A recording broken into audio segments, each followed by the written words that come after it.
Thomas Wortschbach from Werde Musiker. In this video, I'm going to show you a beautiful accompaniment pattern for the left hand. An accompaniment pattern that can turn any song into a beautiful piano piece. And my secret recipe, which I haven't shared on YouTube until now, not even in any of my courses on werdemusiker.de. But today is the day. This piano lesson here consists of 3 parts. In the first part, I'll show you a few examples, play a bit for you so you can hear how beautiful it sounds. In the second part, I'll show you exactly note by note how to play the whole thing.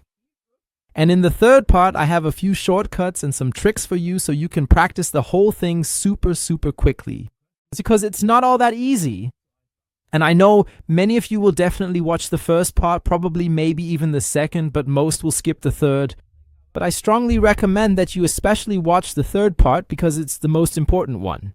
Well, how you really practice the whole thing properly, not just quickly looking at the notes in step 2, but the tricks will definitely help you move forward. So let's get started with a few examples. And now I'll play Land It for you. First, Leaving on a Jet Plane by John Denver.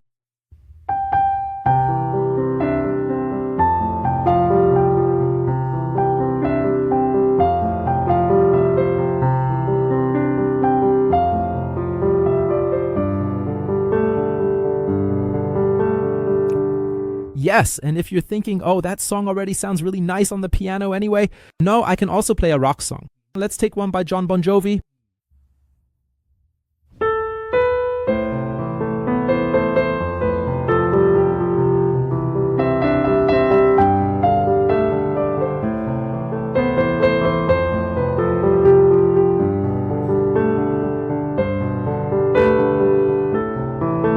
Yes, and so on. So as you can see, you can really turn many songs into something truly beautiful. Now let me show you how it all works. This is now part 2 of the video. For the C major chord, well, ultimately you can do this with any chord. You take the root note. If you want to play a C major chord, you start here, of course, with the C using your pinky finger.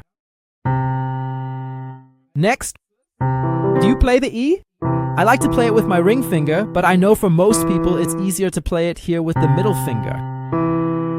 So, and this is also the first exercise, that you now play these 2 notes alternately here. Yes, at least 10 or 20 times or even 50 times if you like. It only takes a few minutes and then you'll be able to do it too. These are weak fingers, so it's good to train them as well. Second step, you add the third note. Here, use your index finger for the G. Next step. Then you go up to the C note with your thumb up here. So precisely these 4 individual notes, that's C, E, G, C all together. That's our full C major chord. Attention, now comes the all-important step. And many will think, oh my God. After playing this specific C note with your thumb, the thumb then moves up a full whole tone to the D note. Yes, then it looks like this. C, E, G, C, D. The hand actually just jumps right there, you see what I mean? That's something I usually don't recommend, but it's what makes this accompaniment pattern unique because it emphasizes the D.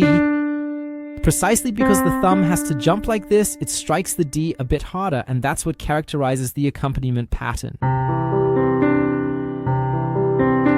That the D is played a bit louder, so your first exercise could be to simply play these 2 notes like this. To practice that a little bit. Feel free to do that 20 to 30 times. And then afterwards, okay, once you've done that, the next step comes. Namely, we now go back to the G with the index finger. The thumb plays the C and the index finger plays G again. Yes, that's the second half of this entire pattern. D, G, C, G. Yes, that's it. Damp, damp. And repeat. Yes, and you can repeat it like that now. You could say the index finger alternates with the thumb, but the thumb also jumps up and down again. So, alright. Altogether, it looks like this.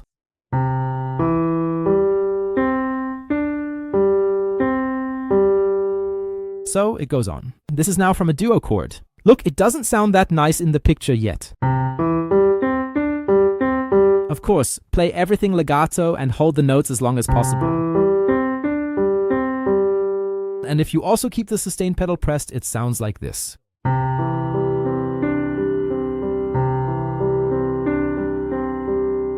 You can do this from any chord, even from a minor chord. Then, for example, we start here on the A. The A minor chord consists of the notes A, C, and E. And up here, we again have the A and G, always a whole tone higher up here. And here it sounds like this. And that's how we can do it with any chord. F major, G major.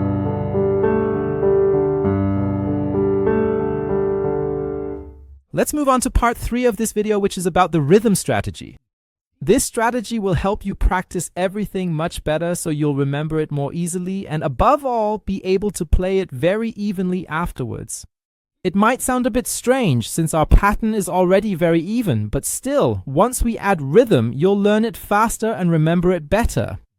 So definitely don't skip this part. Here we have 4 exercises. Exercise number 1 is that you now take our pattern. In rhythm, you play long, short, long, short, long, short, long. So it sounds like this.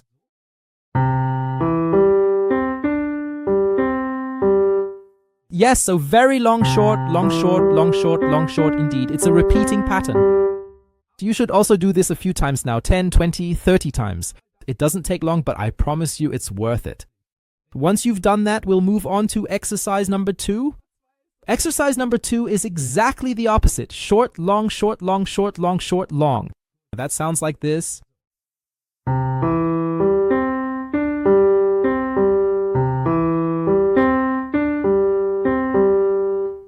By the way, it's totally fine if you play this particular exercise more slowly, but please always make absolutely sure that the rhythm consistently stays perfectly even. The third exercise and the third rhythm is long, 3 times short, and then long. So, long, short, short, short, long, short, short, short, long, short, short, short, long. This is the rhythm. It actually looks like this.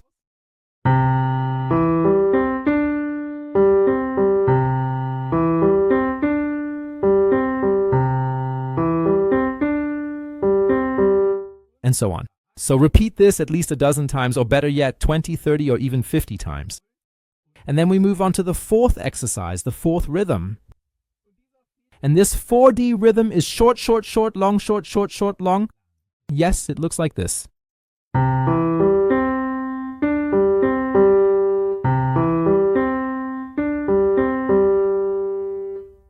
It sounds a little bit strange, but this particular exercise will truly help you play everything very evenly and with great feeling afterwards. Yes, you should play it evenly again later on. But you'll notice it's a great exercise for your left hand. And once you've practiced this, you'll keep it for the rest of your life. And whenever you have a piano piece and think, I want to play it with a bit more feeling, you can fall back on this magical pattern here, this accompaniment pattern in the left hand. If you enjoyed this video, I'm sure you'll love the courses at werdemusiker.de. You can simply visit my website or take a look below in the video description. I've linked various courses there, both free ones and also premium courses. You can also always send me an email there. I love hearing from my piano students. I'm glad you're here. Thank you so much and see you in the next video.